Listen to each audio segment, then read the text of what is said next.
ఈరోజు నుంచి నేను మాట్లాడాలనుకున్నా, నేను చెప్పాలనుకున్న సంగతిని 28వ అధ్యాయం చివరిలో చెప్పాను. మాట్లాడుతున్నప్పుడు 28లో పౌలు గారు రోమా చెరసాలలోనికి వెళ్ళాడు. ఆయన 2 సంవత్సరాలు రోమా చెరలో ఉన్నాడు. ఆయన రోమా చెరలో ఒక స్వేచ్ఛ ఖైదీగా ఉన్నాడు, లేదా గృహ నిర్బంధంలో ఉన్నాడు. నేరం రుజువు కాలేదు ఒకటి. రెండవది వచ్చేసి ఆయన గురించి గవర్నర్ ఫేస్తూ కైసరుకు ఇచ్చిన రిపోర్టు కూడా చూస్తే అతని పైన అభియోగాలు మోపబడ్డాయి. అవి కూడా రోమా చట్ట ప్రకారంగా శిక్షించదగినటువంటి నేరాలు కూడా ఏమీ కాదు. అయినా ఇతను కైసరి ఎదుట చెప్పుకుందును అని అనడాన్ని బట్టి ఇతని మీ వద్దకు పంపించాము అని ఆ కైసరియలో ఉన్నటువంటి ఫేస్తు అనేటువంటి గవర్నర్ ఆయన లేఖ రాసి శతాధిపతి యూలికి ఇచ్చి రోమాకు పౌలు గారిని పంపించడం అనేది మనం చదువుకున్నాం 28లో. కనుక ఇవన్నీ చూసిన తర్వాత ఓకే, మరి మీ మీద అభియోగం మోపిన వారు ఎవరైతే ఉన్నారో వారు వచ్చేంతవరకు మీరు ఆ నిర్బంధంలో ఉండండి. గృహ నిర్బంధం. ఎలాంటి సౌకర్యం ఉందంటే పౌలు గారికి ఎవరైనా వచ్చి పౌలు గారిని కలవచ్చు, కానీ పౌలు గారు మాత్రం బయటికి వెళ్ళి అందరినీ కలవడానికి లేదు. అంతే. ఆయన దగ్గరికి ఎవరైనా రావచ్చు, ఫ్రీగా ఉండొచ్చు, మాట్లాడవచ్చు, అతనికి అవసరమైన పరిచర్య చేయొచ్చు. ఇవన్నీ కూడా పౌలు గారికి ఉన్నటువంటి సౌకర్యాలు.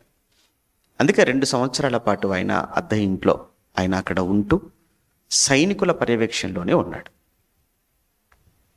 మరి 2 సంవత్సరాలు ఏం చేశాడు అనేది ఒక ప్రశ్న. 2 సంవత్సరాల తర్వాత ఏం జరిగింది అనేది రెండో ప్రశ్న.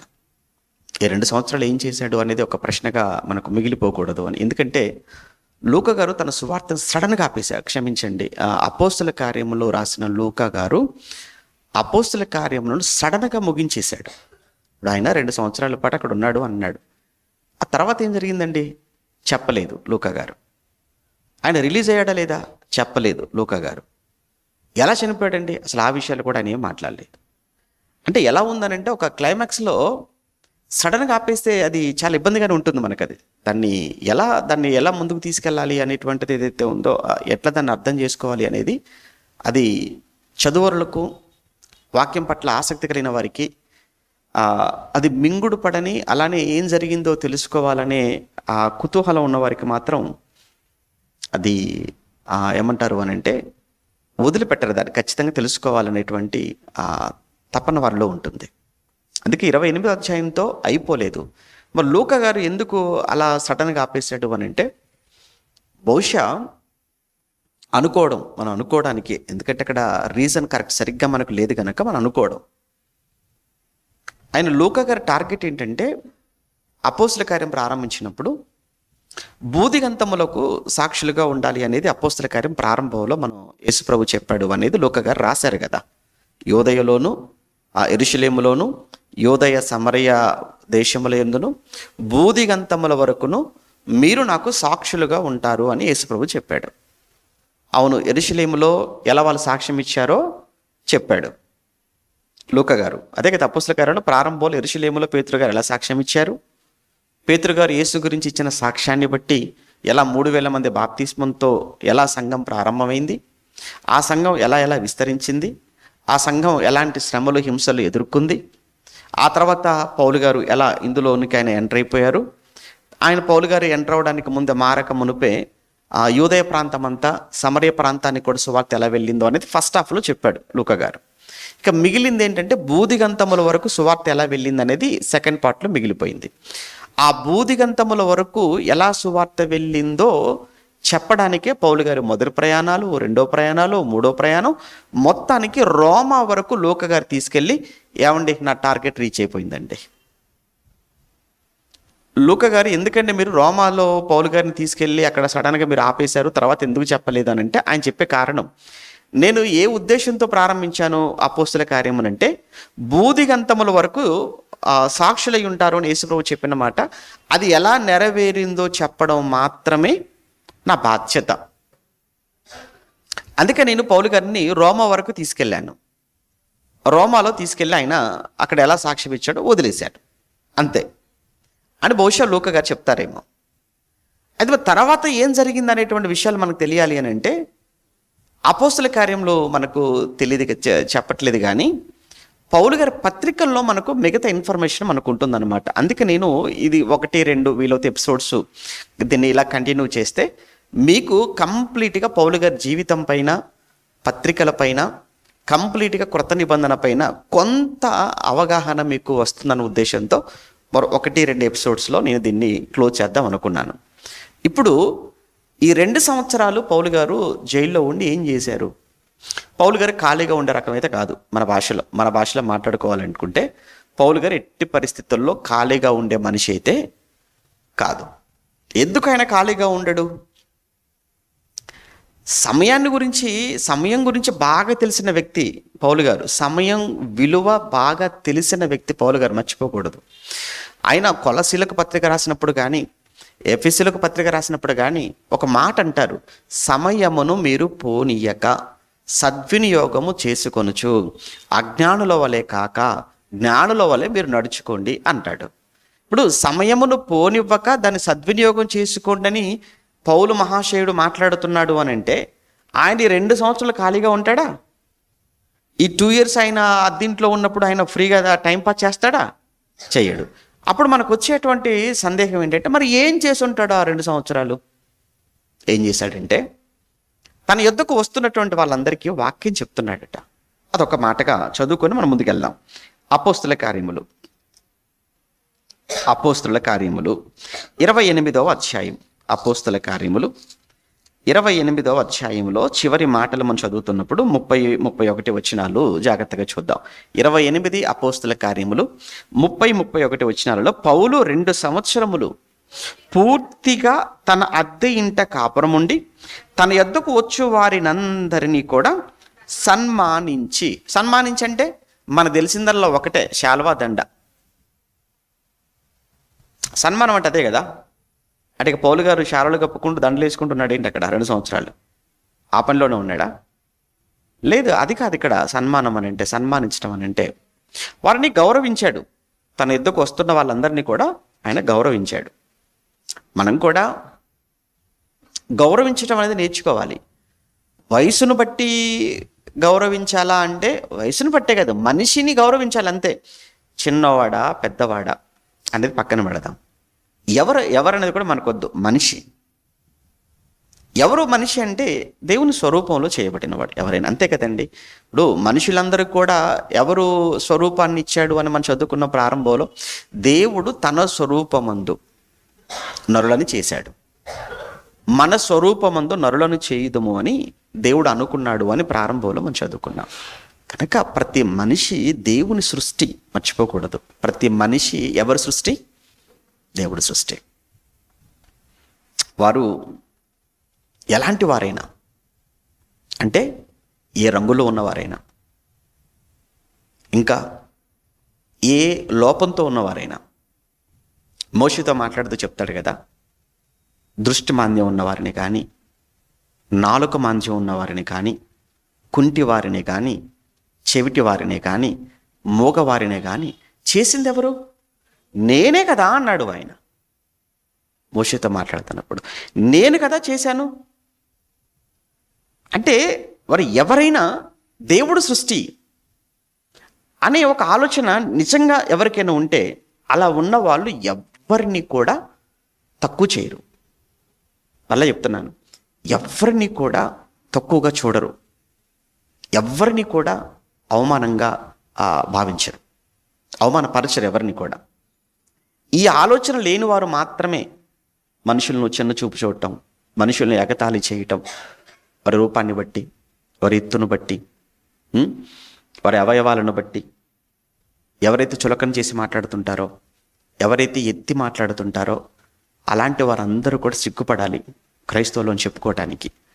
అలాంటి వారందరూ కూడా సిగ్గుపడాలి బైబిల్ పట్టుకున్నందుకు. ఎందుకంటే బైబిల్ పట్టుకున్నారే కానీ అసలు బైబిల్లో ఉన్న ఈ మాటలు తెలియదా? క్రైస్తవులను చెప్పుకుంటున్నారు కానీ ఏ దేవుడు సృష్టి అనే సంగతి చిన్న విషయం తెలియకుండా పోయింది ఎవరికి?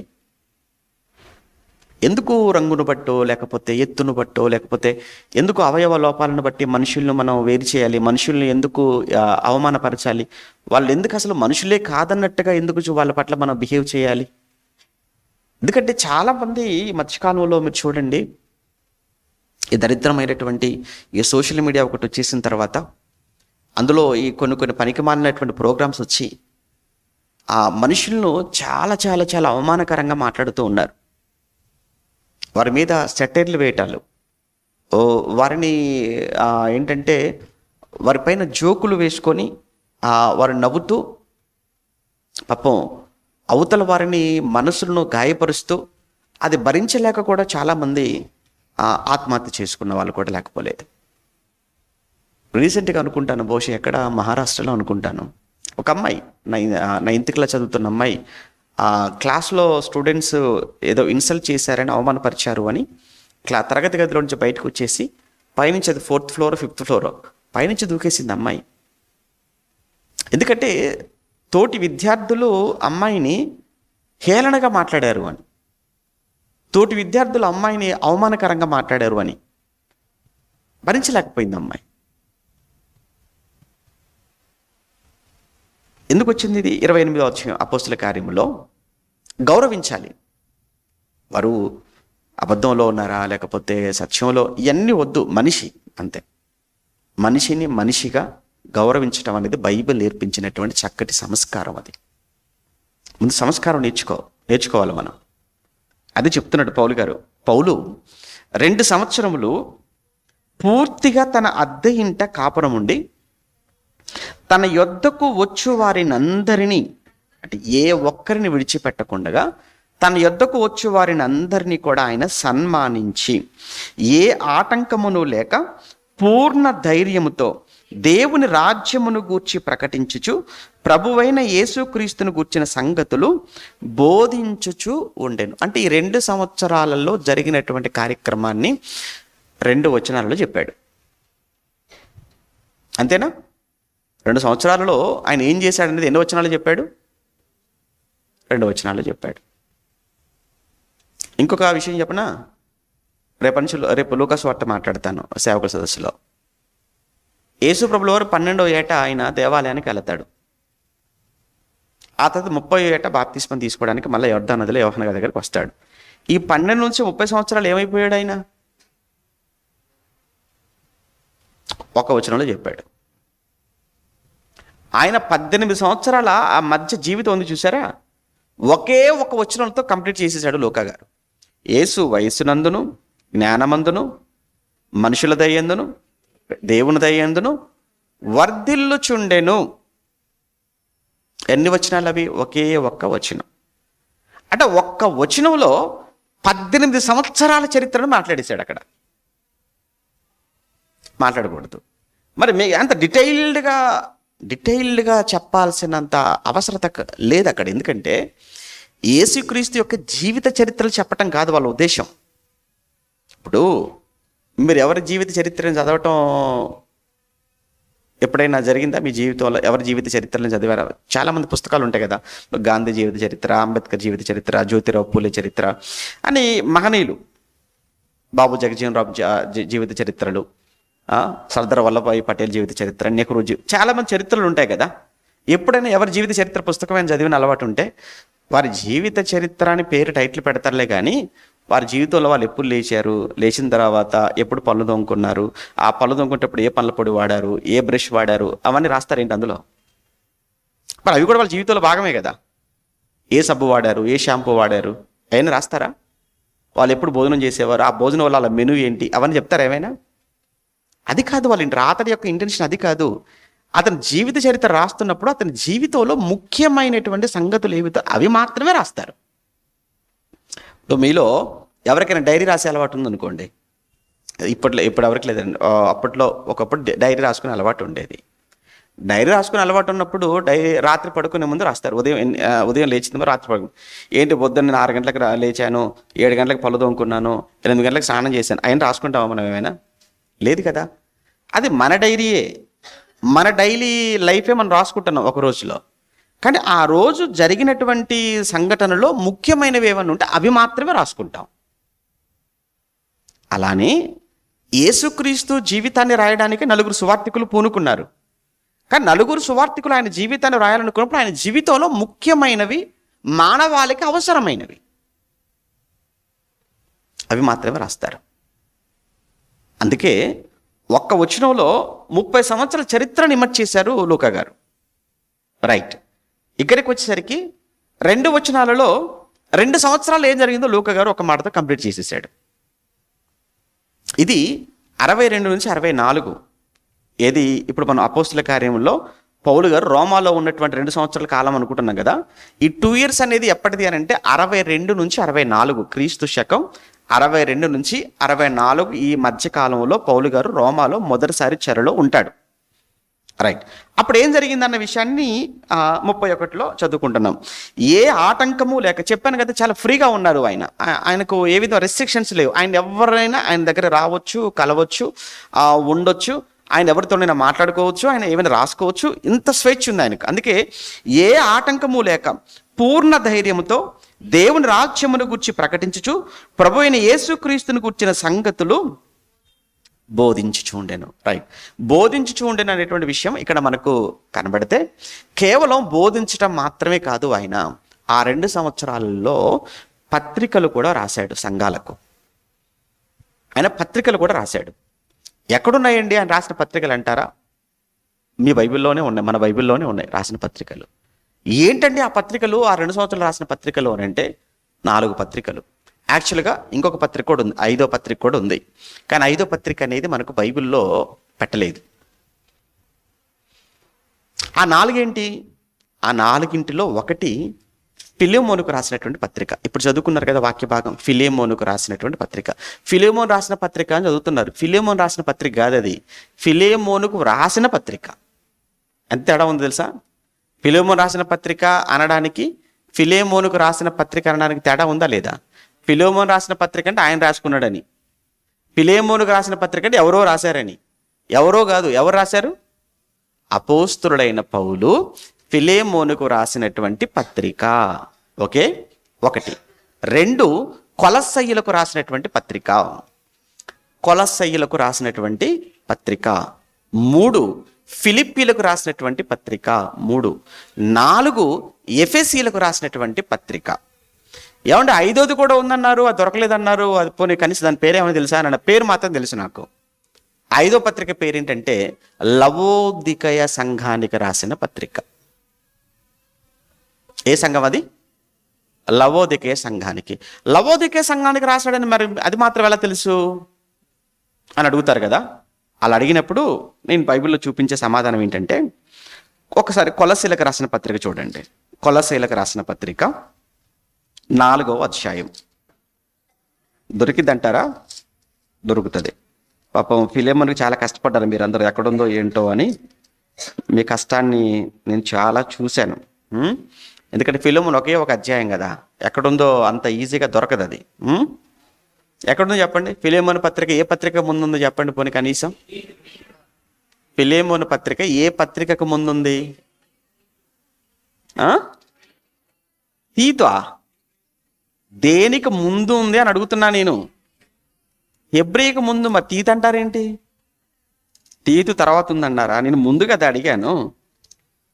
సరే, కొలస్సీలకు రాసినటువంటి పత్రిక చూద్దాం ముందు. 4వ అధ్యాయం, కొలస్సీలకు రాసిన పత్రిక 4వ అధ్యాయంలో 15, 16 వచనాలు.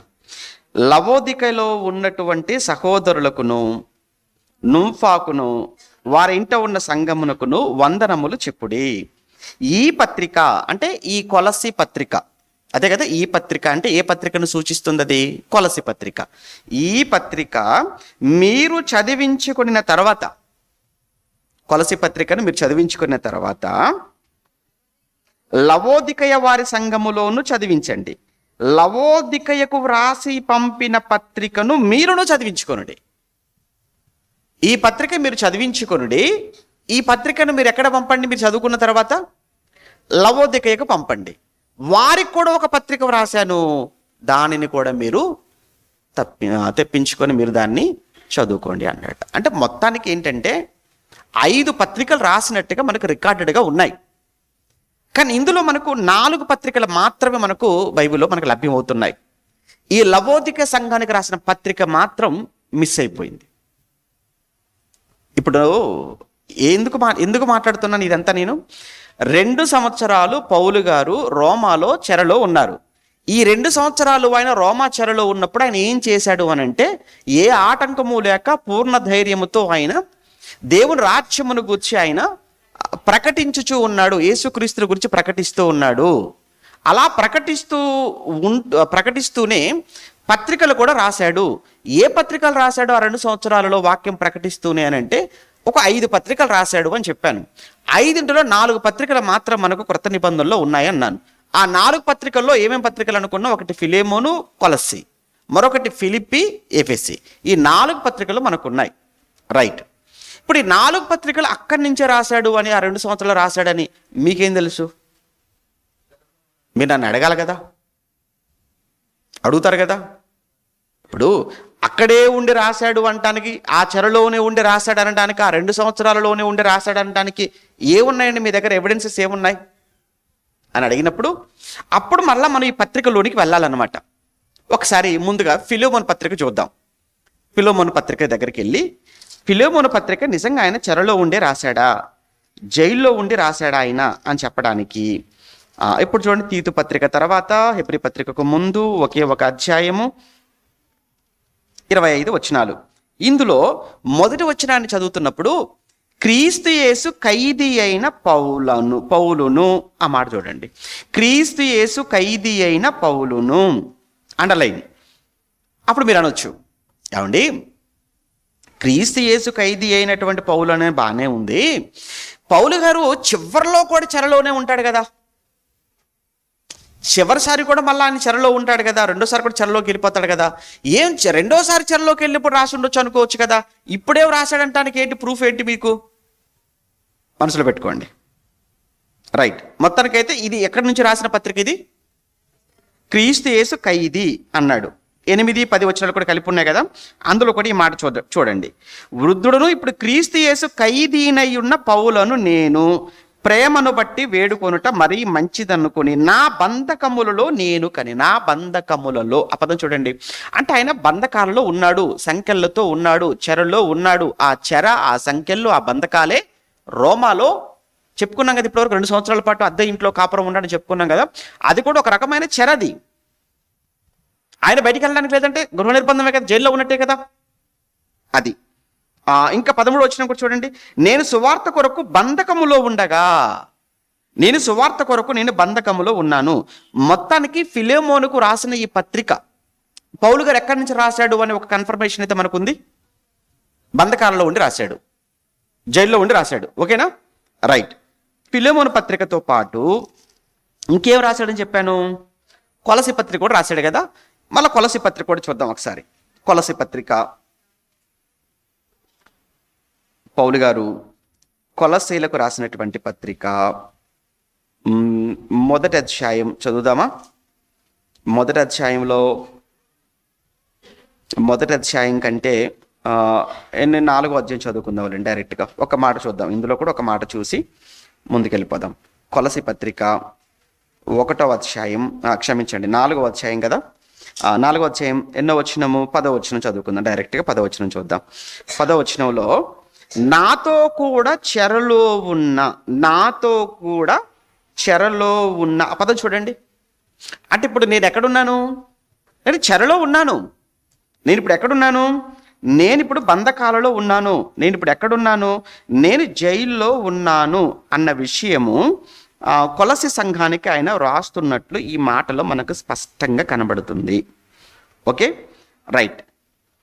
ఇంకొక మాట, మరియు 4వ అధ్యాయంలోనే 2-4 వచనాలు కూడా మీరు చూస్తుంటే 2-4 వచనాలలో కూడా ప్రార్థన యందు నిలకడగా ఉండి కృతజ్ఞత కలవారై దాని యందు మెలకువగా ఉండండి. మరియు నేను బంధకములలో ఉంచబడుటకు, ఆ పద చూడండి ఎంత స్పష్టంగా ఉందో. మరియు నేను బంధకములలో ఉంచబడుటకు కారణమైన క్రీస్తు మర్మమును గూర్చి నేను బోధింపవలసిన విధముగానే ఆ మర్మమును వెల్లడపరచినట్లు వాక్యము చెప్పుటకు అనుకూలమైన సమయము దేవుడు దయచేయవలని మా కొరకు ప్రార్థన చెయ్యండి. సమయమును పోనివ్వకండి, సద్వినియోగం చేసుకోండి. వచ్చేసింది. మా కొరకు ప్రార్థన చేయండి. మేము ఎక్కడున్నాం? బంధకాలలో ఉన్నాం. మేము ఎక్కడున్నాం? 10వ వచనంలో చెరలో ఉన్నాం. కనుక ఈ కొలసీలకు కూడా పత్రిక రాసేటప్పటికి పౌలు గారు ఎక్కడుండి రాస్తున్నాడు అని అర్థమవుతుంది మనకు. చెరలో ఉన్నాడు, బంధకంలో ఉన్నాడు. ఇప్పుడు ఎన్ని పత్రికలు చూసాం? ఫిలోమోను పత్రిక చూసాం, బంధకాలలో ఉన్నాడు. కొలసీ పత్రిక చూసాం, ఎక్కడున్నాడు? బంధకాలలో ఉన్నాడు. ఇంకేమని చెప్పాను? ఫిలిప్పి లేదా ఎఫెసి. ముందు ఎఫెసి పత్రిక కదా, తర్వాత ఫిలిప్పి పత్రిక కదా. సరే, ముందు ఎఫెసి పత్రిక వెళ్దాం. ఎఫెసి పత్రిక చూద్దాం. ఎఫెసి పత్రిక కూడా మీరు చూస్తే 3వ అధ్యాయం, ఎఫెసి పత్రిక 3వ అధ్యాయంలో 1వ వచనంలో ఈ హేతువు చేత అన్యజనులైన మీ నిమిత్తము, ఈ హేతువు చేత అన్యజనులైనటువంటి మీ నిమిత్తము క్రీస్తు యేసు యొక్క ఖైదీనైన పౌలను నేను ప్రార్థించుచున్నాను. క్రీస్తు యేసు యొక్క ఖైదీనైన నేను ప్రార్థించుచున్నాను అన్నాడు. అంటే పౌలు గారు ఎఫెసి సంఘానికి పత్రిక రాసేటప్పటికీ ఆయన ఎలా ఉన్నాడు? ఒక ఖైదీగా ఉన్నాడు అన్న విషయం మనకు చాలా స్పష్టంగా కనబడుతుంది. ఇంకా మీకు డైరెక్ట్గా మాట మీకు ఇదే ఎఫెసి పత్రిక 6వ అధ్యాయం ఒకసారి చూద్దామా? ఒకసారి ఇదే ఎఫెసి పత్రిక 6వ అధ్యాయం 19వ వచనం. మరియు నేను దేని నిమిత్తము రాయబారినై సంఖ్యలలో ఉన్నానో, మరియు నేను దేని నిమిత్తము రాయబారినై సంఖ్యలలో ఉన్నానో ఆ సువార్త మర్మమును ధైర్యముగా తెలియచేయుటకు నేను మాటలాడ నోరు తెరచినప్పుడు అని మాట్లాడుతున్నాడు. మొత్తానికి ఎఫెసి పత్రిక రాసేటప్పటికి కూడా పౌలు గారు సంఖ్యలతో ఉన్నాడు. ఎఫెసి పత్రిక రాసేటప్పటికి ఆయన క్రీస్తు కొరకు ఖైదీగా ఉన్నాను అన్న సంగతిని స్పష్టంగా చెప్తున్నాడు. ఓకే, ఫిలెమోను పత్రిక రాసేటప్పటికి, కొలసీ పత్రిక రాసేటప్పటికి, ఎఫెసి పత్రిక రాసేటప్పటికి పౌలు గారు ఎక్కడున్నారు? ఎక్కడుండి రాస్తున్నాడు? ఇవి అందరూ చెప్పాలి. ఎక్కడుండి రాస్తున్నాడు? బీచ్లో ఉండి రాస్తున్నాడా? బీచ్లో ఉండి రాస్తున్నాడా? పార్కులో ఉండి రాశాడా? ఇంట్లో ఉండి రాశాడా? ఎక్కడ ఉండి రాశాడు? చెరలో ఉండి రాశాడు, బంధకాలలో ఉండి రాశాడు, సంఖ్యలతో ఉండి రాశాడు. ఆయన చెరలో, బంధకాలలో, సంఖ్యలతో ఉండి రాసినటువంటి పత్రికలను మనం ఇంట్లో లైట్ వేసుకొని ఫ్యాన్ కింద కూర్చొని కూడా చదువుకోలేకపోతున్నాం. ఉంది చూసారా? ఏం చేయాలి ఇప్పుడు మనల్ని? ఆయన చెరలో, సంఖ్యలతో, బంధకాలలో ఉండి రాసిన పత్రికలను కనీసం మనం ఇంట్లో లైట్ వేసుకొని, ఫ్యాన్ వేసుకొని, కుర్చీలో కూర్చొని కూడా, లేదా బెడ్పై కూర్చొని కూడా కనీసం మనం చదువుకోలేకపోతున్నామనంటే ఏమనాలి? గొప్ప క్రైస్తవుడని నిన్ను సన్మానించాలి, గొప్ప భక్తుడని నీకు దండయ్యాలి, పరలోకానికి వెళ్ళే వాళ్ళ మొట్టమొదటి సీట్ నీకే ఇవ్వాలి. ఏముందండి? ఏంటి పరలోకానికి వెళ్ళడానికండి? ఇదిగో నాకు ఇగో ఈ అర్హత ఉందండి అని చెప్పడానికి ఒకటి చెప్పండి. పోనీ మీలో ఏముందని పరలోకానికి దేవుడు మనకి ఇవ్వాలి? మనకు దేవుడు పరలోకం ఇవ్వటానికి మనకు ఉన్నటువంటి అర్హతలు ఏంటో పోనీ మీ మనస్సాక్షిని మీరు ప్రశ్నించుకోండి. ఎవరు జడ్జి చేయకండి. నన్ను మీరు జడ్జి చేయకండి, నేను మిమ్మల్ని జడ్జి చేయను. నన్ను బలపరచువాని యందే నేను సమస్తము చేయగలను, అయినను నా శ్రమలో మీరు పాలు పుచ్చుకొనినది మంచిది. నేను శ్రమలలో ఉన్నాను, నా శ్రమలలో మీరు పాలు పుచ్చుకున్నారు. ఇంతకు ఏంటయ్యా, ఏ శ్రమలో ఉన్నావు అని పౌలు గారిని అడిగితే, ఇదిగో నేను బంధకాలలో ఉన్నాను, బందీగా ఉన్నాను, ఖైదీగా ఉన్నాను. ఇది పౌలు గారి మాటల్లో ఉన్నటువంటి సారాంశం. ప్రియులారా, ఇప్పటి వరకు మనం చూసాం. ఒక్కసారి మరలా ఫిలెమోనుకు రాసిన పత్రికలో కానీ, కొలసీలకు రాసిన పత్రికలో కానీ, అలానే ఎఫెసీలకు రాసిన పత్రికలో కానీ, ఫిలిప్పీలకు రాసిన పత్రికలో, ఈ 4 పత్రికలలో కూడా పౌలు గారు కామన్గా ఉపయోగించినటువంటి పదాలు, ఆయన కామన్గా ఉపయోగించిన మాటలు మనం చూసినప్పుడు బంధకాలలో ఉన్నాను అన్నమాట, చెరలో ఉన్నాను అనేటువంటి మాట, క్రీస్తు ఖైదీగా ఉన్నాను అనేటువంటి మాట, సంఖ్యలలో ఉన్నాను అనేటువంటి మాట. ఈ మాటలన్నిటిని బట్టి మనకి ఏమర్థమవుతుందంటే ఈ పత్రికలు పౌలు గారు బయట ఉండి రాయలేదు. ఈ పత్రికలు కంప్లీట్గా పౌలు గారు జైల్లో ఉండి లేదా చెరలో ఉండి రాశాడు. అప్పుడు ఒక ప్రశ్న మీ ముందు పెట్టి నేను ముందుకెళ్ళాను గతంలో. ఏంటి? అవును, ఆయన చెరలో ఉండే రాశారు అన్నది నిజమైనప్పుడు, మొదటిసారి చెరలో ఉన్నప్పుడు లేదా ఈ 2 సంవత్సరాల ఈ చెరలోనే రాశాడు అంటానికి రుజువేంటి? తర్వాత కూడా పౌలు గారు చివరి దశలో కూడా ఆయన జైల్లో ఉంటాడు కదా, తిమోతి పత్రిక రాసినప్పుడు ఆయన. మరి అప్పుడు చివరిసారిగా ఆయన చెరలో ఉన్నప్పుడు రాసుంటాడేమో కదా. ఈ 2 సంవత్సరాలు ఈ రోమాలో ఉన్నప్పుడు అపోస్తలుల 28వ అధ్యాయంలో మీరు చూపించినటువంటి ఆ రెఫరెన్స్కు ఇప్పుడు చెప్పిన ఈ పత్రికలకు సంబంధం ఉందని ఎలా చెప్పగలరు అనేది సహజంగా వచ్చేటువంటి ఒక సందేహం. దీనికి కూడా మనం అపోస్తలుల కార్యం చదువుతున్నా, ఈ పత్రికలు చదువుతున్నా ఒక విషయం చాలా స్పష్టంగా మనకు అర్థమవుతుంది. ఇది రోమాలో మొదటిసారిగా చెరలో ఉన్నప్పుడు మాత్రమే రాసినవి అని. దేన్ని బట్టానంటే పౌలు గారితో పాటు కైసరియా నుంచి ఆయన రోమాకు వెళ్ళేటప్పుడు, బాగా వినండి, పౌలు గారు కైసరియా నుంచి ఖైదీగా ఆయన ఓడలో రోమాకు వెళ్ళేటప్పుడు ఆయనతో పాటు ఉన్నవారు ఎవరు?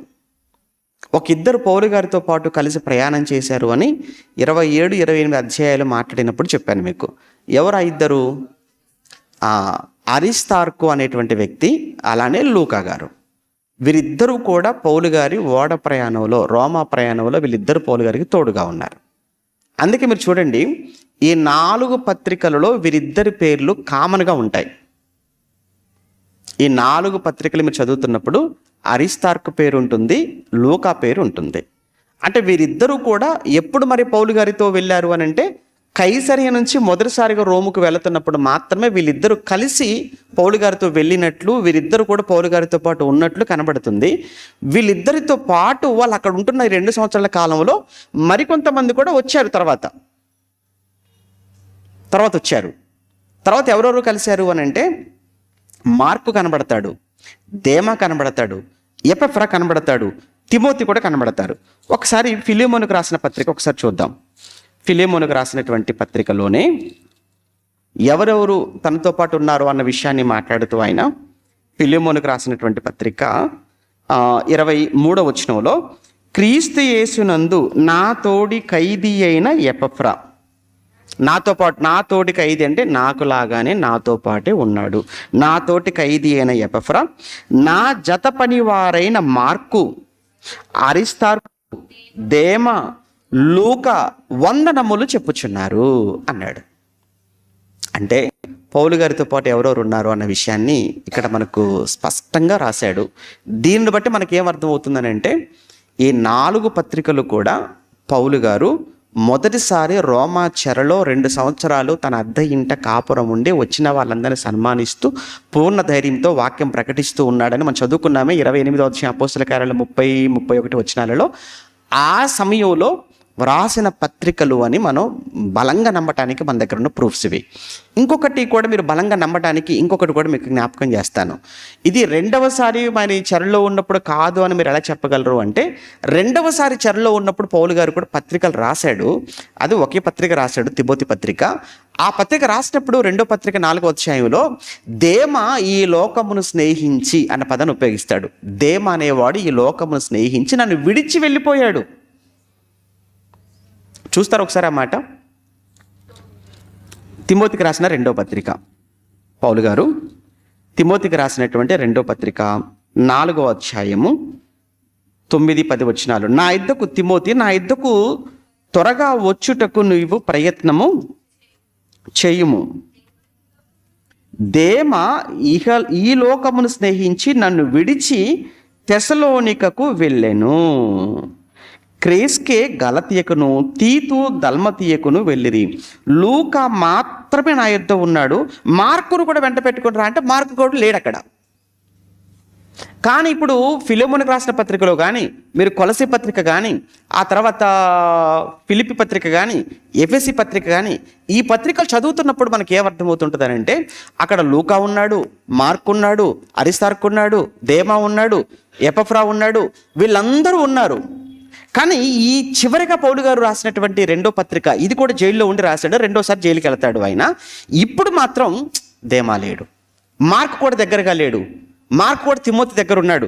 అందుకే తిమోతిని వెంట పెట్టుకొని రా అని మాట్లాడుతున్నాడు. కనుక వీటన్నిటిని బట్టి మనకేమర్థమవుతుంది? పౌలు గారు ఆయన రాసినటువంటి పత్రికలలో ఈ 4 పత్రికలు కూడా ఆయన చెరలో ఉండి రాశాడు. ఆ చెర మొదటిసారిగా రోముకు వెళ్ళినప్పటి చెర. ఇక ఇందులో ఇంకొక విషయం ఏంటంటే, అది చెప్పి ముగించేస్తాను. ఎందుకు రాశాడు పత్రికలు? దానికి కూడా ఒక రీజన్ ఉంది. ఎందుకు రాశాడు, రాయవలసిన అవసరత ఎందుకు వచ్చింది అంటే, ఒక 2 పత్రికలు, ఫిలోమోన్ పత్రిక కానీ కొలసి పత్రిక కానీ, ఈ 2 పత్రికలకు ఒక ప్రత్యేకమైన బ్యాక్గ్రౌండ్ ఉంది ఆయన రాయడానికి. ముఖ్యంగా ఫిలోమోన్కి రాశాడు కదా. ఈ ఫిలోమోన్ ఎవరు? ఆయన కొలసి పట్టణానికి చెందినవాడు.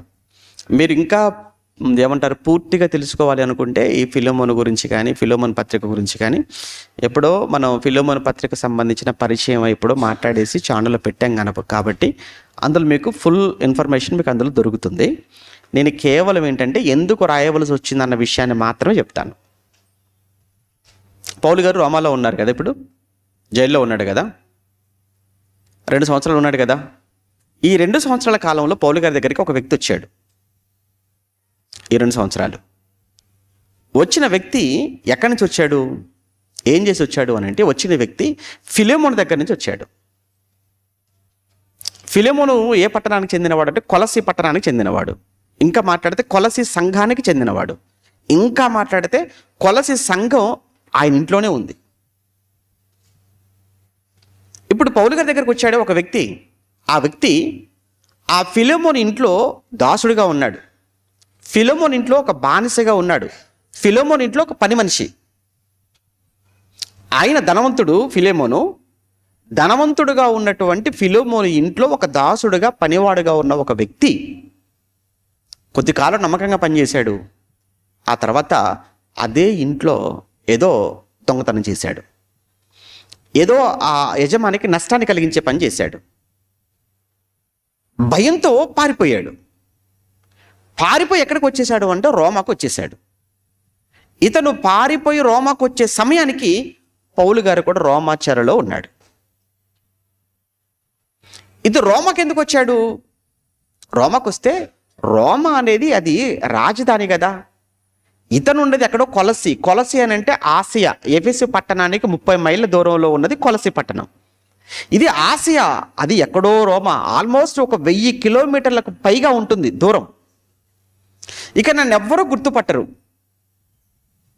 నన్నెవ్వరూ చూడరు, నన్నెవ్వరూ పట్టుకోలేరు అన్న ఉద్దేశంతో అక్కడికి వచ్చాడు.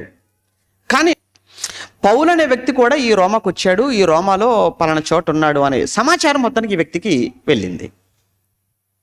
పౌలేం తెలుసు ఆయనకు అని అంటే, యజమాని ఉన్నాడు కదా ఫిలోమోను, అతను క్రైస్తవుడే కదా, అతను కొలసి సంఘం వాళ్ళింట్లోనే కదా ఉంది.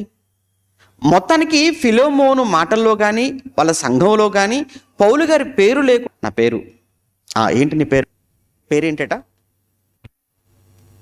నా పేరు వనేసీము, నేను కొలసి పట్టణానికి చెందినవాడను, ఇంట్లో పనివాడిగా ఉన్నాను.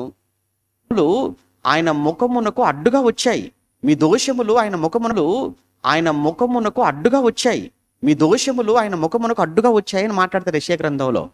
ఆ రోజు అవ్వ ఆదాములు తప్పు చేసిన తర్వాత, పాపం చేసిన తర్వాత ఆయన ముఖం చూపించుకోలేక ఏం చేశారట, వెళ్ళి దాక్కున్నారు. మనందరి జీవితాలు కూడా అవే. అప్పుడు వచ్చాడు యేసుక్రీస్తు. తండ్రితో చెప్తున్నాడు, తండ్రి వీళ్ళందరి పాపాలు, వీళ్ళందరి అపరాధాలకు శిక్ష నేను భరిస్తాను అని, మనుషులందరి పాపాలకు, మనుషులందరి చేసినటువంటి ఆ దోషాలన్నిటికీ శిక్షగా యేసు తన భుజం మీద వేసుకుని ఆయన చెల్లించాడు వెల. నువ్వు నేను కాదు, ఒనేసీము ఏమి చెల్లించలేడు. ఒనేసీముకి తెలిసిందల్లా ఒకటే, ఒనేసీము చేసిందల్లా పాపం. ఆ పాపానికి ఏమంటారు అని అంటే, ఇంకా ఆ పాపానికి పరిహారం అనేది ఒనేసీము చెల్లించుకోలేడు. మనం కూడా మనం చేసిన అతిక్రమాలకు, మనం చేసిన పాపాలకు మూల్యం మనం చెల్లించుకోలేము దేవుడికి. అలాంటి నిస్సహాయ స్థితిలో ఉంటుంటే యేసుప్రభు వచ్చి అందరి పాపాలకు ఒకేసారి ఆయన మూల్యం చెల్లించి, తండ్రి వీళ్ళందరినీ కూడా చేర్చుకో, వీళ్ళందరి శిక్ష నా మీద వెయ్యి, వీళ్ళందరి శిక్ష నేను భరిస్తాను అని తండ్రికి ఇటు మనకు మీడియేటింగ్ చేశాడు, మధ్యవర్తిత్వం చేశాడు. ఎవరు? యేసుక్రీస్తు. అలా యేసుక్రీస్తు తండ్రికి మనకు మధ్యవర్తిత్వాన్ని చేయటం మూలాన మనం ఏమైపోయామంటే తండ్రికి పిల్లలం అయిపోయాం. ఆ దేవునికి మనం వారసులమయ్యాం. ఆ దేవుడు మనల్ని చేర్చుకోవడానికి అవకాశం ఏర్పడింది. సేమ్ ఈ రిలేషన్ని చూసి ఒక్కసారి ఈ పత్రిక చూస్తుంటే, ఈ పత్రిక మన కోసం రాసిన పత్రికలా కనిపించట్లేదు. ఫిలెమోనుకు రాసిన పత్రికలా అనిపించినా, ఒనేసిము కోసం రాసినట్లు కనబడుతున్నా, అది మనల్ని చేర్చుకోవటానికి యేసుక్రీస్తు తండ్రికి చేసినటువంటి రాసినటువంటి పత్రికలా మనకు అందులో కనబడుతుంది. అదే ఫిలెమోను పత్రిక. కొలసి పత్రిక రాయటంలో ఉన్న ఇంటెన్షన్ కూడా ఏంటంటే, ఒక మాటలో కొలసి సంఘంలోనికి తప్పుడు బోధలు వచ్చేసాయి, తప్పుడు సిద్ధాంతాలు వచ్చేసాయి. నాస్టిసిజం అనేటువంటి ఒక భయంకరమైనటువంటి జ్ఞానతత్వ బోధ, దానితో పాటు యూద మతం కూడా వాళ్ళ ఆచారాలు కూడా కలిపి, ఒకవైపు యూదుల యొక్క ఆచారాలు, మరోవైపు నాస్టిసిజం నమ్మేటువంటి జ్ఞానతత్వవాదులు అంటారు.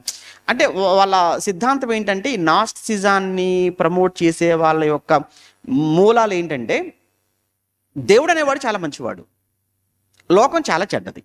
బాగా వినండి, ఒకటే మాటలో చెప్పేస్తాను, దానికి చాలా పెద్ద హిస్టరీ ఉంటుంది, అంతా నేను చెప్పను. కానీ ఒక్క మాటలో, దేవుడు మంచివాడు, లోకం చెడ్డది.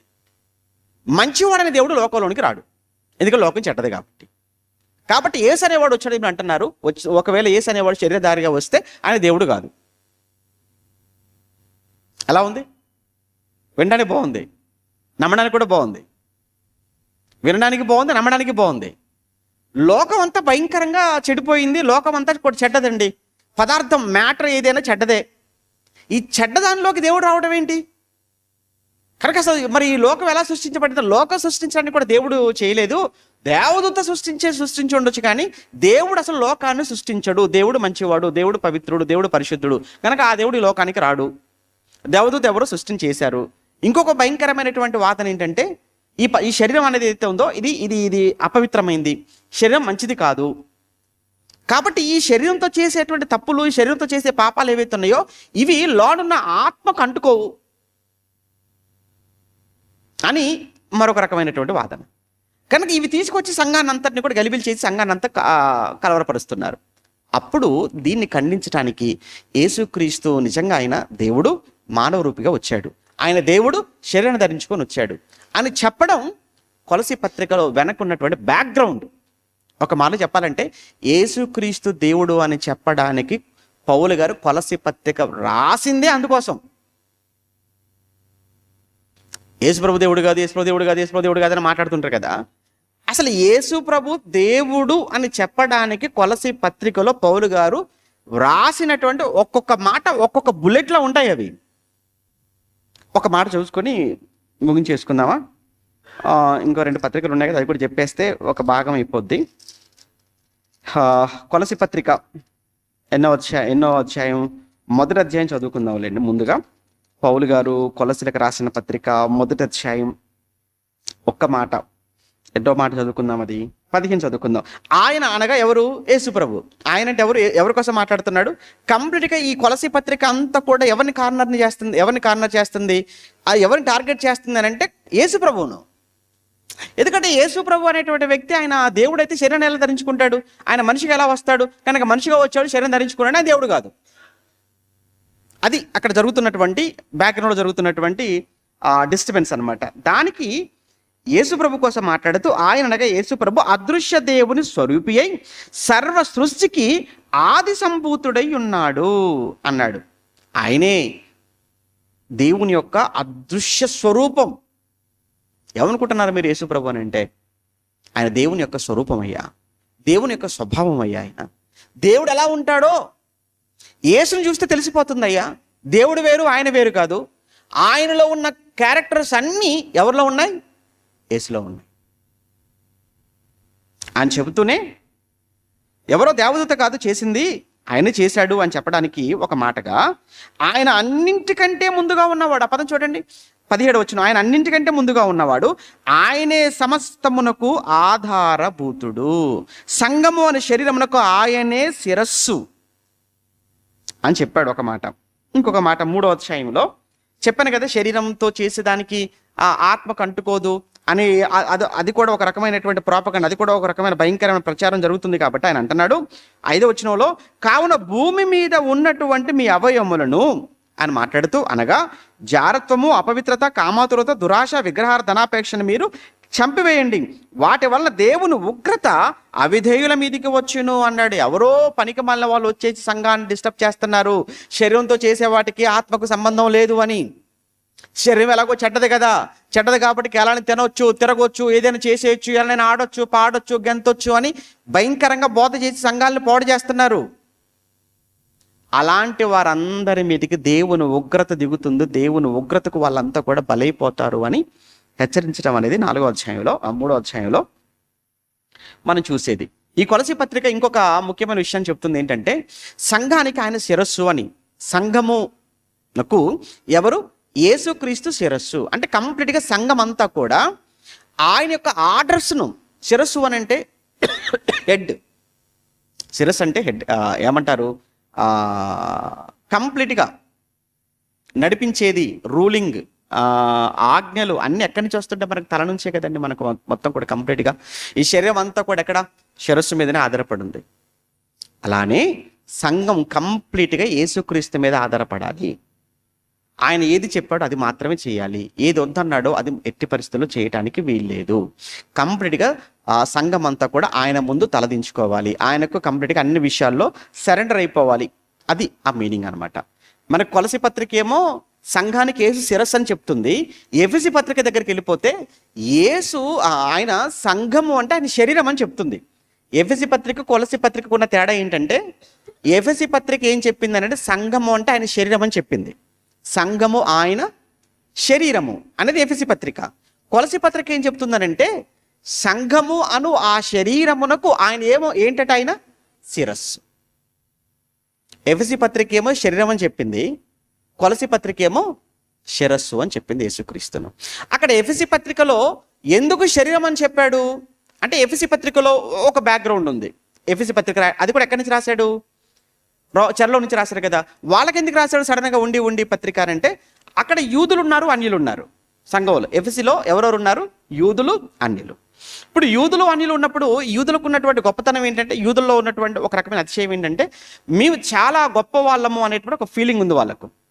ఎట్టి పరిస్థితుల్లో కూడా అన్యులతో కలవము. అన్యులు అంటే చాలా అంటరాని వారు. అన్యులు అంటే వాళ్ళంతా కూడా మాకంటే చాలా అన్ని విషయాలు తక్కువ వాళ్ళు. వాళ్ళతో మేము కలవటం ఏంటి, వాళ్ళతో మేము కూర్చోటం, వాళ్ళతో మేము భోజనం చేయటం ఏంటి, ఒకవేళ సంఘంలోకి వచ్చినా వాళ్ళు వేరు మేము వేరు.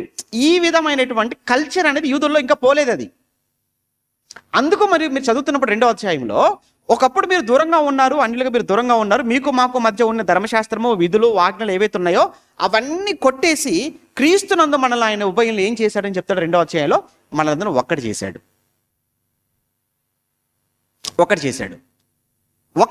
అని చెప్తూనే అక్కడికి వచ్చేటప్పటికి ఏమంటాడంటే, ఒక శరీరం. సంఘం అంటే అది శరీరం. ఇప్పుడు శరీరం అన్న తర్వాత ఎలా ఉంటుంది? శరీరంలో యూనిటీ ఉంటుంది కదా. శరీరంలో అవయవాలు, కాళ్ళు వేరు, చేతులు వేరు, కళ్ళు వేరు, చెవులు అన్ని వేరు వేరు కావచ్చు, కానీ ఒకటే శరీరం.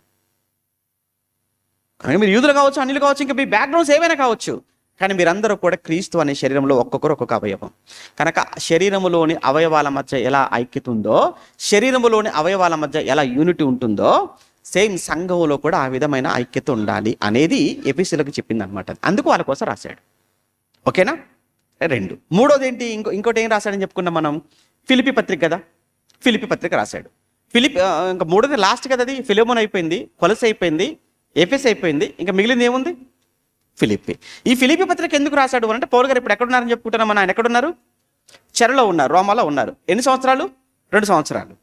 ఎప్పుడైతే పౌలు గారికి ఇప్పట్లో వచ్చేటట్టుగా లేడు, ఆయన పరిస్థితి అని అర్థమైపోయిందో, ఫిలిప్పీలో ఉన్న సంఘం ఏం చేసిందనంటే, ఎపఫ్రోదితు అనేటువంటి సంఘంలో ఒక వ్యక్తి ఉన్నాడు. ఆయన పిలిచి ఆయన కూర్చోబెట్టి, ఇదిగో పౌలు అనేటువంటి వ్యక్తి ఇప్పుడు రోమాలో ఉన్నాడు, ఎంతకాలం పడుతుందో తెలియదు, మరి అంతకాలం ఆయన ఖర్చులతో ఉండాలి కదా, అక్కడ గృహ నిర్బంధం కదా, మరి ఆయనకు భోజనానికి కానీ, ఆయన బట్టలకు కానీ, ఆయన చదువుకోవడానికైనా, రాసుకోవడానికైనా అన్నీ ఎవరు చూసుకుంటారు? ఎవరో చూసుకుంటారని మనం ఎందుకు వదిలేయాలి? మనమే అందరూ పలానా కొరింథీ సంఘం చూసుకుంటుంది అని ఫిలిప్పి సంఘం అనుకొని, ఫిలిప్పి సంఘం ఏమంటే కొరింథీ సంఘం ఏమో ఫిలిప్పి సంఘం చూసుకుంటుంది అనుకొని, ఏమంటే తెస్సలోనికల సంఘం ఏమో వాళ్ళు ఉన్నారు కదా వాళ్ళు చూసుకుంటారని తీరా చూస్తే ఆఖరికి ఎవ్వరు పట్టించుకోకపోతే ఎలా అయిపోతుంది? లోకల్ సామెత చెప్తుంటారట, పొత్తులు చుట్టమట పస్తులు ఉన్నాడట. అప్పుడప్పుడు చూడండి, ఊర్లో అందరు బంధువులేనండి. అలా వెళ్ళామనుకో, ఊరికి వెళ్ళిపోయాను అనుకోండి, ఏమనుకుంటారో తెలుసా అండి? మొహమాట కొద్దిగా తిన్నారంటే పలానా ఇంటికి వెళ్ళి అక్కడి నుంచి వచ్చామంటే తినే ఉంటారులే. మనం కూడా ఏమనుకుంటామంటే మొహమాట కొద్ది ఎక్కడి నుంచి వచ్చారు, పలానా ఇంటి దగ్గర నుంచి వచ్చారంటే అది తిన్నారంటే తిన్నావులేండి. ఇప్పుడు ఇంటింటికి ఊరి నిండా బంధువులే, కానీ అందరూ తిన్నారని అడిగే వాళ్ళే. మనం కూడా ఏంటంటే మొహమాటం కొద్దీ వాళ్ళ ఇంటి దగ్గర నుంచి వచ్చే వీళ్ళ దగ్గర నుంచి వచ్చే వాళ్ళ దగ్గర వాళ్ళు కూడా తినే ఉంటారు అనుకుంటారు. మనం కూడా మరీ తినలేదని చెప్తే బాగోదు కదా అని అలా అనుకుంటాం. తీరా చూస్తే ఏమైపోద్దంటే చూడటానికి ఏమో అందరూ బంధువులే, కానీ కడుపులో అన్నం లేదు, పస్తులు. తిన్నారని అడిగే వాళ్ళే తప్ప తిననని పెట్టేవాడు ఎవడు ఉండడు. సేమ్ ఇక్కడ కూడా కొరింథీలో ఉన్న వాళ్ళేమో వాళ్ళు చూసుకుంటారులే, ఫిలిప్పీలో ఉన్న వాళ్ళేమో కొరింథీలో ఉన్న వాళ్ళు చూసుకుంటారులే. వీరిద్దరు వచ్చేసేమో తెస్సలోనికలు ఇంకో సంఘం ఉంది కదా వాళ్ళు చూసుకుంటారులే. వాళ్ళ కాకపోతే కొలసిలో ఉన్న వాళ్ళు చూసుకుంటారులే, వాళ్ళ కాకపోతే ఎఫెసులో ఉన్న వాళ్ళు చూసుకుంటారులే అనుకుంటే పౌలు గారి పరిస్థితి ఏమైపోవాలి? కానీ ఫిలిప్పీలో సంఘం ఎప్పుడూ ఒకటి గుర్తుపెట్టుకోండి, అసలు ఎవరు చేస్తున్నారో చేయట్లేదో మనకొద్దు, మనం మాత్రం రెగ్యులర్గా పౌలు గారికి సహాయం చేయాల్సిందే అని ఫిలిప్పీలో ఉన్న సంఘం కూర్చొని పౌలు గారి కోసం అవసరమైన వస్తువులన్నీ సేకరించి అవన్నీ కూడా మూటగట్టి ఎపఫ్రోదితుకి ఇచ్చి నువ్వు వెళ్ళు అని అనగానే అప్పుడు ఆయన అవన్నీ పట్టుకొని పౌలు గారి దగ్గరికి వచ్చారు. అవన్నీ విప్పి చూశాడు, చాలా సంతోషపడ్డాడు. అప్పుడు రాస్తున్నాడు అన్నమాట పత్రిక, మీరు పంపారు వస్తువులు, అవన్నీ నాకు ఎపఫ్రోదితు వల్ల అందాయి, నిజంగా నాకు ఏ ఒక్కటి తక్కువ లేదు, నాకు ఇంకా అవసరానికి మించి మీరు పంపించారు. ఇప్పుడు మాత్రమే కాదు, నేను ఎక్కడ సేవ చేసినా ఎప్పుడు మీరు నా కోసం ఆలోచించేవాళ్ళు, ఎక్కడున్నా కానీ మీరు నా అవసరాల కోసం మీరు పంపించేవాళ్ళు. మాటి మాటికి మీరు అందించిన, మాటి మాటికి మీరు చేసిన సహాయాన్ని బట్టి నేను చాలా ఆనందపడుతున్నాను అని ఆయన కృతజ్ఞతతో రాసినటువంటి పత్రిక ఫిలిప్పీ పత్రిక. ఒక మాట చూసుకొని ముగించుకుందాం. ఫిలిప్పీ పత్రిక 4వ అధ్యాయం, ఫిలిప్పీ పత్రిక 4వ అధ్యాయం 16 నుంచి కదా, 16, 14. అయినను నా శ్రమలో మీరు పాలు పుచ్చుకున్నదే మంచిది. ఫిలిప్పీలారా, సువార్తను నేను బోధింప ఆరంభించి మాసిదోనియా నుండి వచ్చినప్పుడు ఇచ్చి విషయంలో కానీ పుచ్చుకునే విషయంలో కానీ మీరు తప్ప మరి ఏ సంఘపు వారును, ఆ పదం చూడండి, మీరు తప్ప మరి ఏ సంఘపు వారును నాతో కూడా పాలివారు కాలేదు అని మీకే తెలియను. ఎలయనగా తెస్సలోనికలో ఉన్నప్పుడు కూడా మీరు మాటి మాటికి నా అవసరములు తీర్చుటకు మీరు సహాయం చేసిరి. నేను ఈవిని అపేక్షించి ఇలాగూ చెప్పుటలేదు, కానీ మీ లెక్కకు విస్తార ఫలము రావాలనని అపేక్షించి చెప్పుచున్నాను. నాకు సమస్తమును సమృద్ధిగా కలిగి ఉన్నది. మీరు పంపిన వస్తువులు ఎపఫ్రోదితు వలన పుచ్చుకొని ఏమీ తక్కువ లేక ఉన్నాను. అవి మనోహరమైన సువాసనయు దేవునికి ప్రీతికరమును ఇష్టమును యాగమునై ఉన్నవి అని మాట్లాడాడు. అంత గొప్ప విషయం ఇందుకోసం రాశాడనమాట. దీంతో పాటు ఇంకొక మాట, అద్భుతమైన మాట 22, నాతో కూడా ఉన్న సహోదరులు మీకు వందనములు చెప్పుచున్నారు. ఆయనతో పాటు కొంతమంది ఉన్నారు. ఎవరెవరు ఉన్నారు? మనం చెప్పుకున్నాం కదా, ఎవరెవరు ఉన్నారు? అరిస్తార్కు ఉన్నాడు, లూకా ఉన్నాడు, దేమా ఉన్నాడు, ఇంకా మార్క్ కూడా ఉన్నాడు. వీళ్ళందరూ నీకు వందనములు చెప్పుచున్నారు. పరిశుద్ధులందరూ ముఖ్యముగా, ఆ పదం చూడండి, ముఖ్యముగా కైసరు ఇంటి వారిలో ఉన్న పరిశుద్ధులను మీకు వందనములు చెప్పుచున్నారు. ఏంటి కైసరి ఇంటి వారిలో ఉన్న పరిశుద్ధులు అంటే ఆఖరికి పౌలు గారు ఏ ఇంటిని కూడా టార్గెట్ చేశాడు? చక్రవర్తి ఆయన. ఏంటి కైసరి ఇంటిని కూడా టార్గెట్ చేశాడా? ఏంటి కైసరి ఇంటిలో ఉన్న పరిశుద్ధులు మీకు వందనములు చెప్పుచున్నాడు అంటే కైసరి గారి చక్రవర్తి ఇంట్లో ఉన్న వారికి కూడా వాక్యం వెళ్ళింది. ఆ కైసరి చక్రవర్తి ఇంట్లో ఉన్నవారు కూడా క్రైస్తవులుగా మారిపోయారంటే అవును. మరి పౌలు గారు ఉన్నారు అని అంటే ఆయన చెప్పాను కదా, ఆయన ఖాళీగా ఉండడు. ఆయన టార్గెట్లు ఏవైతే ఉంటాయో ఆ టార్గెట్ని ఖచ్చితంగా రీచ్ అయ్యేంత వరకు ఆయన వదిలిపెట్టాడు. ఇప్పుడు 2 సంవత్సరాలు అక్కడ ఉన్నప్పుడు ఏం జరిగి ఉంటుందంటే పౌలు గారికి తోడుగా ఏమంటారు సైనికులు ఉన్నారు అక్కడ. పౌలు గారిని గదిలో పెట్టారు, ఇంట్లో పెట్టారు. ఆయన కాపలాగా సైనికులు ఉంటారా? ఆ సైనికులు కూడా షిఫ్ట్ల వారిగా మారుతుంటారు. కంప్లీట్గా దాన్ని ఏమంటారు అని అంటే ప్రేతోరియమను సేన అంటాడు. ప్రేతోరియము అనేటువంటి పదం బహుశా 2వ అధ్యాయంలోనే ఎక్కడ ఉంటుంది చూడండి ఒకసారి. ఇదే పత్రికలో ఇదే ఫిలిప్పీ పత్రిక 1వ అధ్యాయంలోనో 2వ అధ్యాయంలోనో ప్రేతోరియము అనేటువంటి మాట కనిపించిందా?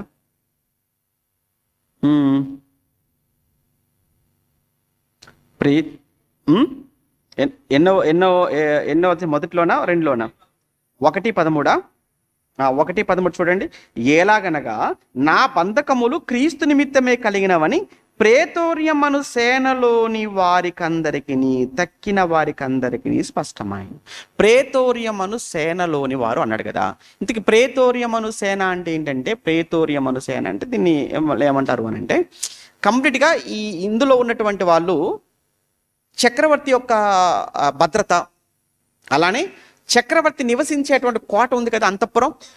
అంటే చక్రవర్తి గారి యొక్క పర్సనల్, అదే సమయంలో చక్రవర్తి గారు ఉన్నటువంటి అంతఃపురానికి సంబంధించినటువంటి బాధ్యతలను చూసుకునే సైనికుల విభాగం ఒకటి ఉంటుంది. దాన్ని ఏమంటారంటే ప్రేతోర్యమను సేన అన్నారు. మామూలుగా బయట ఉన్న సైనికులు పటాలం మనం చదువుకుంటాం కదా, అపోస్తల కార్యం 10వ అధ్యాయం. ఇటలీ పటాలం అనబడిన పటాలములో కొర్నేలి శతాధిపతి అని కొర్నేలి అని ఒకడు ఉన్నాడు అని చెప్పి అది బెటాలియన్, అది వేరు ఆర్మీ. ఇదేంటి, ఇది ప్రేతోర్యమను సేన అన్నాడు. ఈ ప్రేతోర్యమను సేన అంటే కంప్లీట్గా ఈ సేనలో ఉన్న వాళ్ళంతా కూడా, ఈ సైనికులందరూ కూడా ఏంటి వీళ్ళ డ్యూటీ అంటే చక్రవర్తి యొక్క భద్రత. చక్రవర్తి అని అంటే మరి ఆ రోజుల్లో ఎప్పుడు ఏ విధంగా ఎవరు ఎలా అటాక్ చేస్తారో ఏంటో తెలియదు కాబట్టి ఆయనకు చాలా పెద్ద అంతెందుకంటే, ఇప్పుడు ప్రధాని మోడీ గారు వచ్చినప్పుడు మీరు చూడండి, కనబడుతున్న వాళ్ళు మనకు చాలా కొద్ది మంది కనబడతారు. కనబడకుండా సివిల్లో ఉన్న వాళ్ళు బోలంతమంది ఉంటారు ఆయన ప్రొటెక్షన్గా. ఒక దేశ ప్రధాని ఆయన బయటకు వస్తున్నాడు అని అంటే ఎంత ప్రొటెక్షన్ ఉంటుంది. అన్ని డిపార్ట్మెంట్స్ వాళ్ళు ఉంటారు అక్కడ, ఆర్మీ మొదలుకొని అన్ని డిపార్ట్మెంట్స్ వాళ్ళు ఉంటారు. ఒక దేశ ప్రధానికి ఇంత భద్రత అంటే మరి ఆ రోజులు చక్రవర్తి కంటే. ఇప్పుడంటే రూల్స్ అండ్ రెగ్యులేషన్స్ ఉన్నాయి, అప్పుడు ఏమీ లేవు. ఎవడి దేశం మీదకైనా వెళ్ళిపోవచ్చు, ఎవరైనా చంపుకోవచ్చు, ఎవడి బలం ఉంటే ఆడిది రాజ్యం అనమాట, అంతే. అలా ఉండేది. అప్పుడు కంప్లీట్గా ఈ చక్రవర్తికి సంబంధించిన ప్రొటెక్షన్, ఆ అంతఃపురానికి సంబంధించిన ప్రొటెక్షన్ చూసుకునేటువంటి వాళ్ళు అనమాట. మొత్తానికి అక్కడ కూడా ఉన్నవారిని కూడా పౌలు గారు నెమ్మదిగా వాక్యంతో, అంటే పౌలు గారి దగ్గరికి చాలా మంది వస్తున్నారు, పోతున్నారు, ఈయన దగ్గర సెక్యూరిటీ మారుతున్నారు, మారుతున్నారు, షిఫ్ట్లో వారిగా మారుతుంటారు కదా 2 సంవత్సరాలు. మొత్తానికైతే పౌలు గారు ఆయన దగ్గరికి వచ్చినప్పుడు వాళ్ళతో వాక్యం చెప్తున్నప్పుడు, మాట్లాడుతున్నప్పుడు ఏవో కొన్ని మాటలు ఆ సైనికుల మనసుల్లో కూడా వెళ్ళిపోయి వాళ్ళ హృదయాలను కూడా కదిలించేసే, వాళ్ళు కూడా మార్పును తీసుకొని వచ్చేసాయి. మొత్తానికి అది జరిగింది. అంటే పౌలు గారు ఇక్కడ 2 సంవత్సరాలు ఉంటున్న కాలంలో ఒనేసిమును మార్చాడు. ఒనేసిమును మార్చాడని సాక్ష్యం ఏంటి? ఫిలోమోనుకు రాసినటువంటి పత్రిక. ఇంకా అనేక మందిని మార్చాడంటే, ఎవరిని కూడా మార్చాడంటే కైసర్ ఇంట్లో పనిచేసే వాళ్ళను కూడా మార్చాడని చెప్పడమే ఈ ఫిలిప్పీ పత్రికలో మనకు కనిపించేటువంటి ప్రధానమైనటువంటి విషయం. అంటే పౌలు గారు 2 సంవత్సరాల పాటు రోమాచర్లో ఉన్నప్పుడు పత్రికలు రాశాడు, తన దగ్గరికి వచ్చే వాళ్ళని సన్మానించాడు, అనేక మందికి వాక్యం ప్రకటిస్తున్నాడు. అనేక మందికి వాక్యం ప్రకటిస్తున్నటువంటి ఆ కాలంలోనే ఒనేసిము అనే వ్యక్తిని మార్చాడు కంప్లీట్గా. అలాగే కైసర్ ఇంటిలో ఉన్న వారికి కూడా వాక్యం చెప్పి అక్కడ ఉన్న వాళ్ళను కూడా మార్చేశాడు. ఇది ఈ 2 సంవత్సరాల కాలంలో జరిగింది. మరి తర్వాత ఏమైపోయింది? 2 years అయిపోయింది. 2 years అయిపోయిందిలే కానీ పౌలు గారి మీద ఎవరైతే కేసు అక్కడ ఫైల్ చేశారో యెరూషలేములో ఉన్నప్పుడు, అక్కడే కదా స్టార్ట్ అయింది. యెరూషలేము నుంచి ఆ కేసు ఎక్కడికి వచ్చేసింది? కైసరియాకి వచ్చింది. కానీ యెరూషలేములో ఫైల్ చేసిన వాళ్ళు కానీ, కైసరియాకి వచ్చి వాదించిన వాళ్ళు కానీ 2 సంవత్సరాలు అవుతున్నా కానీ ఇక్కడికి మాత్రం ఎవరు రావట్లేదు. ఎక్కడికి రావట్లేదు? ఇప్పుడు రోమాకు రావడం లేదు. వాళ్ళు వస్తే కదా పౌలు గారి కేసు ముందుకెళ్ళేది, ప్రతిపక్షం వస్తేనే కదా ముందుకెళ్ళేది. అవతల వాళ్ళు ఎవరు రావటం లేదు. ఎందుకు రావడం లేదు? కారణాలు. ఒకవేళ ప్రధాన యాజకుడు అక్కడ మెయిన్ ఎవరు, అక్కడ ఆ రోజు ఉన్నటువంటి ప్రధాన యాజకుడు ఎవరు? అననీయ అని మనం మాట్లాడుకున్నాం. అననీయ అనేవాడే కదా. అప్పుడు అననీయను పౌలు గారిని నోటి మీద కొట్టండి, అది నోటి మీద కొట్టండి, సున్నం కొట్టిన గోడ అని పౌలు గారు అంటారు కదా 23వ అధ్యాయంలో. అంటే అననీయ ప్రధాన యాజకుడు. ఇప్పుడు ఆ ప్రధాన యాజకుడు మారిపోయి ఉండొచ్చేమో ఈ మధ్యకాలంలో. మారిపోయాడు కాబట్టి నాకు ఎందుకన్నా అతను వదిలేశాడేమో తెలియదు. పోనీ ఇంకొక కారణం కూడా ఏంటంటే, వీళ్ళు యెరూషలేములో వాదించారు, పసలేదు. అక్కడ కైసరి దగ్గర తీసుకెళ్ళి ఫెలిక్స్ ముందు పెట్టారు. కానీ ఎవరి ముందు పెట్టినా కానీ వాళ్ళు మాట్లాడిన వాదనలు సరైనటువంటివి లేవు. ఆయన పౌలు గారిని ఇరికించలేకపోతున్నారు, వాళ్ళ వాదనలు నిరూపించుకోలేకపోతున్నారు, బలంగా వాదించలేకపోతున్నారు. ఇప్పుడు బలహీనమైనటువంటి ఈ వీటిని మన కైసరి దగ్గరికి వెళ్ళామనుకోండి, కేసు ఒక రివర్స్ అయ్యి మన మీదకి అయిపోతే అన్న భయం కూడా బహుశా వాళ్ళలో ఉందేమో. అందుకే 2 సంవత్సరాలైనా కానీ పౌలు గారి మీద కేసు పెట్టారులే కానీ వాళ్ళు ఎవరో ముందుకు వచ్చి వాదించడం జరగలేదు. అందుకే 2 సంవత్సరాల తర్వాత ఏం చేశారని చూసి ఏంటి ఈ కేసు ఏంటి 2 సంవత్సరాలు అవుతుంది, వాళ్ళు ఎవరు రాలేదు, వదిలేయండి దాన్ని. అందులో రోమ పౌరసత్వం కలిగిన వాడు కదా, కనుక 2 years నుంచి అనవసరంగా టైం వేస్ట్ చేశారు, ఇతన్ని రిలీజ్ చేసేసేయండి అన్నప్పుడు 2 సంవత్సరాల తర్వాత పౌలు గారిని రిలీజ్ చేసేసారు. ఇప్పుడు 2 సంవత్సరాల పౌలు గారు రిలీజ్ అయ్యారు.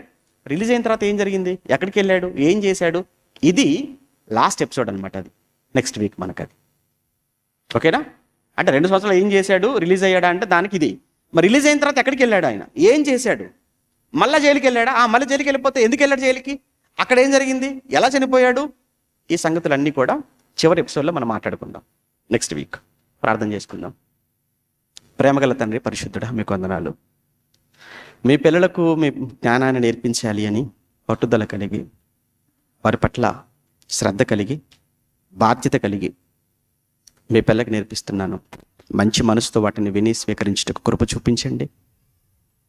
జరగనైనా మిగతా ఆరాధనలో తోడుగా ఉండండి. క్రీస్తు నామమున ప్రార్థన మీకు సమర్పిస్తున్నాము తండ్రి. ఆమేన్.